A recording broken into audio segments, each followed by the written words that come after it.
Non, I say I get the wrong I say no. Open the man. Nine non wrong. None. I feel good. Indigenous people. Therefore. Oh, banana. No. I think I should balabala. I did put you to bed and I should know.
This electronic voting that they are talking about, I think is PDP's idea to rig the election. Because they are the ones that have the Yahoo boys, they are the ones that have the Huspupi or what do you call it? These are the people. Otherwise, I don't see any reason for this cry out on this matter. The truth of the matter is that we had 6 elections in this country, isn't it? We had 6 elections. And the one that was administered under the government of APC was adjudged to be very credible, where you saw opposition winning election under a sitting government. That was not the case during the PDP. I hope you got that. So if you are thinking is that APC is doing this in order to take advantage of it, we would have taken advantage of the previous elections that were conducted credibly.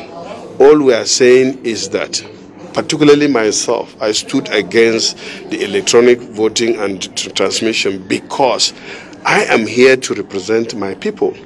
I come from the Northeast. I come from Goza in Borno South. I represent Borno South.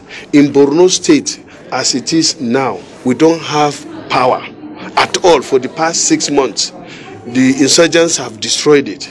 Our transmission system have been destroyed by insurgents for the past 10 years, and they continue to be destroying it. So if you say we are to do electronic voting when we don't have electricity, when we don't have internet, how do you go about doing that? But so many Nigerians, especially you people, because you are living in heaven and we are living in hell, you don't know what is there. So, and the only thing my people have is the voting power, and that the Constitution gave them that if they are 18 years, they should be able to go to their polling unit, which is in their village, to cast their vote. They count it there, and they know their votes have been counted, and then transmitted and to the collation center. Sometimes they follow it to the collation center to make sure that the result declared at the polling unit is what has been collected. Once they collect it, they take somebody to escort a person to go and deliver those elections in the local government center or the senatorial district or the House of Representative Collation Center. And people are coming to say, oh no, don't forget about that one. Do it electronically. We don't have the electronics. How do we do it? That is the fact of the matter. And that is why we are saying, in fact, for us, we had wanted it to be expunged completely. But in order to stay in the midway, we said, okay, we can do electronic voting or transmission when and where it is possible, confirmed by NCC and approved by the National Assembly. What is wrong with that? As the insurgents affected us in 2011 and drove us away, and my people were in camps and election was there, I quickly brought an amendment to the Electoral Act that they should allow my people to vote in the IDP camps, and it was passed. And look, this electronic voting that they are talking about, I think is PDP's idea to rig the election. Because they are the ones that have the Yahoo boys, they are the ones that have the Huspupi, or what do you call it? These are the people. Otherwise, I don't see any reason for this cry out on this matter. Thank you.